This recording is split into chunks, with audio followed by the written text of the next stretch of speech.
എല്ലാവർക്കും നമസ്കാരം.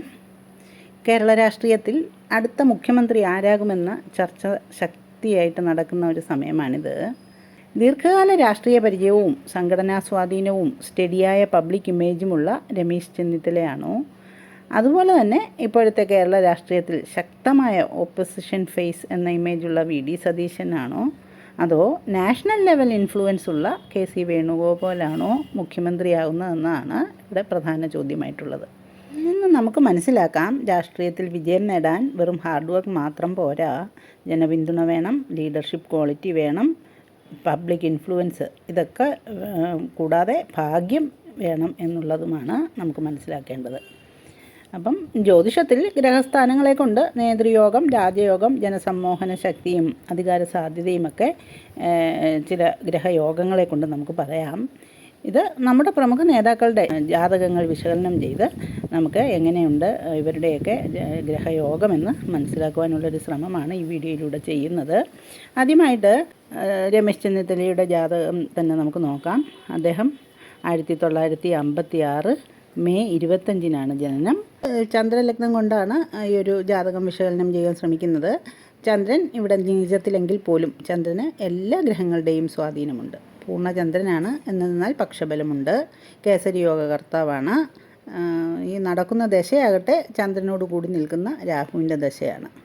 ഇവിടെ ചന്ദ്രകേന്ദ്രത്തിലാണ് കുജൻ്റെ സ്ഥാനം. ഈ കുജൻ അധികാരപ്രാപ്തി കാണിക്കുന്ന ഒരു ഗ്രഹം തന്നെയാണ്.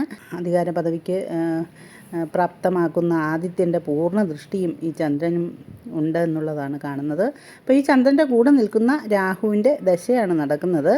അപ്പോൾ രാഹുവിൻ്റെ ഫലം നമ്മൾ ചിന്തിക്കുമ്പോൾ രാഹു നിൽക്കുന്ന രാശ്യാധിപൻ്റെ ഫലമാണ് പറയേണ്ടത്. ഇവിടെ രാശ്യാധിപൻ ചന്ദ്രകേന്ദ്രത്തിൽ തന്നെയുണ്ട്. അപ്പോൾ ഈ ഒരു രാഹുവിനെ ദൃഷ്ടി ചെയ്യുന്നത് അധികാര പദവിക്ക് ഉതകുന്ന ആദിത്യനും ഒക്കെയാണെന്നുള്ളതുമാണ് ഇവിടെ കാണുന്നത്. പക്ഷേ ഈ ഒരു ജാതകം വിശകലനം ചെയ്യുമ്പോൾ ഇപ്പോൾ ചാരവശാലുള്ളൊരു സ്ഥിതി നോക്കുകയാണെങ്കിൽ ജൂൺ 2 വരെ അദ്ദേഹത്തിന് വ്യാഴം അനുകൂലമല്ല. അങ്ങനെ ഭാഗ്യത്തിനൊരു മറഞ്ഞ സ്ഥിതിയാണുള്ളതെന്നാണ് നമുക്ക് മനസ്സിലാക്കേണ്ടത്. ഇനി അടുത്തത് വി ഡി സതീശൻ്റെ ജാതകം നോക്കുകയാണ്.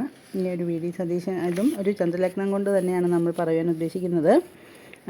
ഇദ്ദേഹത്തിന് 31 മെയ് 1964 7:30 എറണാകുളത്താണ് ഇദ്ദേഹത്തിൻ്റെ ജനനം എന്നൊക്കെ ഒരു ഇൻ്റർനെറ്റിൽ കണ്ടു. അപ്പം 7:30 ജനനമെങ്കിൽ ഇദ്ദേഹത്തിന് ശശയോഗവും ഒക്കെ ഉള്ള ഒരു ജാതകമാണ്.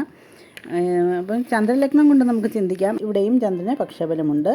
ചന്ദ്രൻ 2-ലാണെങ്കിൽ മൂലക്ഷേത്രത്തിൽ ആണ് ശനിയുടെ സ്ഥിതി. അപ്പം ശശയോഗ കർത്താവാണ് താനും. ചന്ദ്രകേന്ദ്രത്തിൽ അധികാരപ്രാപ്തിക്ക് ഉതകുന്ന ചൊവ്വയുടെ സ്വക്ഷേത്രസ്ഥിതിയുമുണ്ട്. ഈ ചൊവ്വയ്ക്കാകട്ടെ ശുഭഗ്രഹങ്ങളായ ബുധൻ്റെയും വ്യാഴത്തിൻ്റെയും ഒക്കെ യോഗമാണുള്ളത്. അപ്പോൾ ഇവിടെയും അദ്ദേഹത്തിന് ദശാകാലം നോക്കുകയാണെങ്കിൽ ഇങ്ങനെ ഒരു ശശയോഗം ചെയ്യുന്ന ശനിദശയിൽ ചൊവ്വയുടെ അപഹാരമാണ് ഉള്ളത്. ചന്ദ്രകേന്ദ്രത്തിൽ നിൽക്കുന്ന ചൊവ്വയുടെ അപഹാരം അനുകൂലമായൊരു സമയം തന്നെയാണ് അദ്ദേഹത്തിനും അധികാരപ്രാപ്തിക്ക്.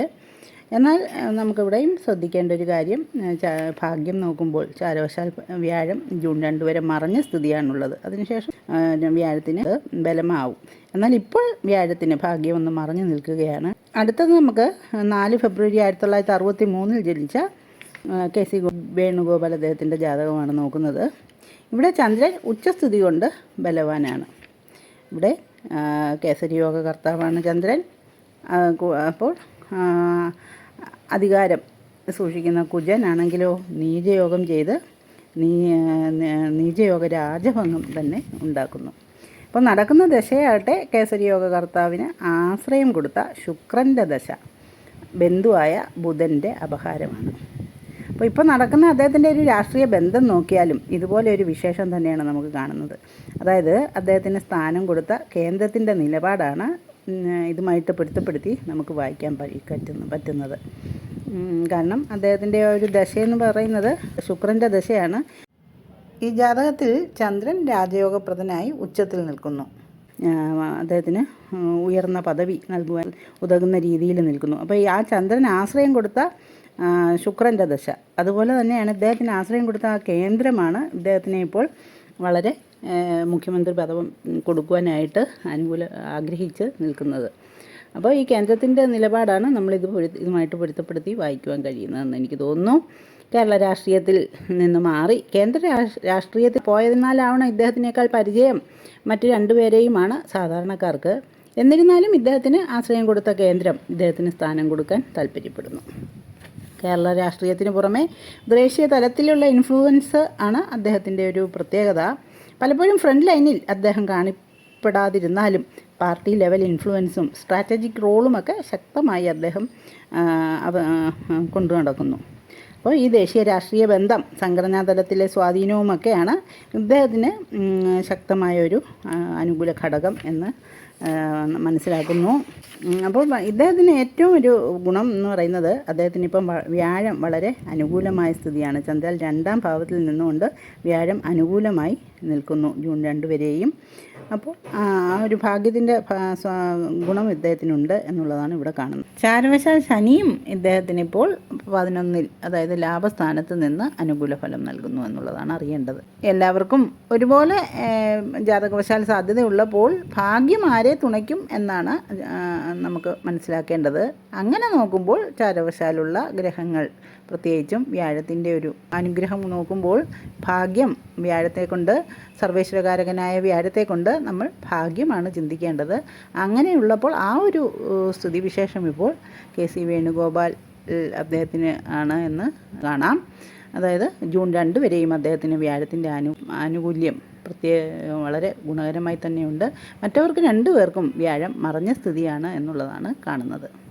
എന്നാൽ ജൂൺ 2 ശേഷം വ്യാഴം ശ്രീ രമേശ് ചെന്നിത്തലയ്ക്കും ശ്രീ VD സതീശനും അനുകൂലമായി വരുന്നു. അവർക്ക് നല്ലൊരു അധികാര കസേരയും അതുപോലെ അവർക്കുള്ള പ്രവർത്തന മണ്ഡലവും വളരെ നല്ല ഒരു ഫലങ്ങൾ തന്നെയാണ് ഉണ്ടാക്കുന്നത്.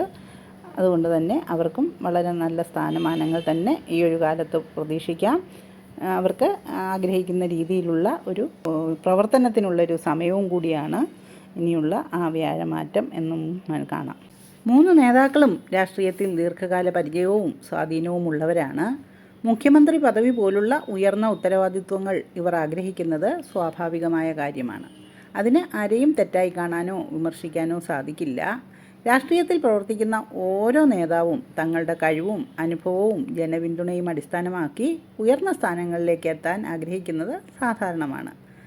ഈ 3 നേതാക്കളുടെയും രാഷ്ട്രീയ പ്രവർത്തനങ്ങളും ശ്രമങ്ങളും കോൺഗ്രസ് പാർട്ടിയെ വീണ്ടും അധികാരത്തിലെത്തിക്കുവാൻ സഹായിച്ച പ്രധാന ഘടകങ്ങളായിട്ട് കാണാം. അതുകൊണ്ട് തന്നെ ഈ 3 പേരും മുഖ്യമന്ത്രി സ്ഥാനത്തിനുള്ള സാധ്യതകളിൽ ചർച്ച ചെയ്യപ്പെടുന്നത് സ്വാഭാവികമാണ്. മുഖ്യമന്ത്രി ആരാകും എന്നത് ഇനി തീരുമാനിക്കപ്പെടേണ്ട കാര്യമാണ്. എന്നിരുന്നാലും ഇവർ ഓരോരുത്തർക്കും വ്യത്യസ്തമായ ശക്തികളും രാഷ്ട്രീയ പ്രത്യേകതകളുമുണ്ട്.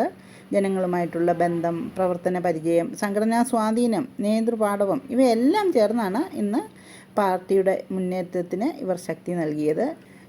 ഇവരുടെ ഇനിയുള്ള പ്രവർത്തനത്തിലും ഇവർ 3 പേരും ഒത്തൊരുമിച്ച് നിന്ന് കേരളത്തിൻ്റെ നന്മയ്ക്കും ജനങ്ങളുടെ പുരോഗതിക്കും വേണ്ടി ഇവർ പ്രവർത്തിക്കുമെന്ന് തന്നെ നമുക്ക് ആഗ്രഹിക്കാം.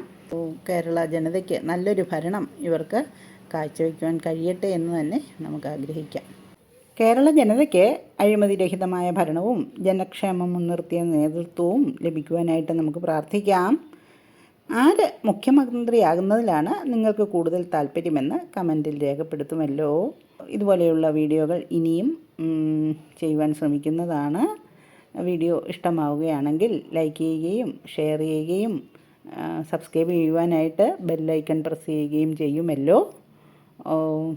ജ്യോതിഷ സംബന്ധമായ നിങ്ങളുടെ സംശയങ്ങൾക്ക് എൻ്റെ വാട്സാപ്പിൽ ബന്ധപ്പെടാവുന്നതാണ്. നന്ദി, നമസ്കാരം.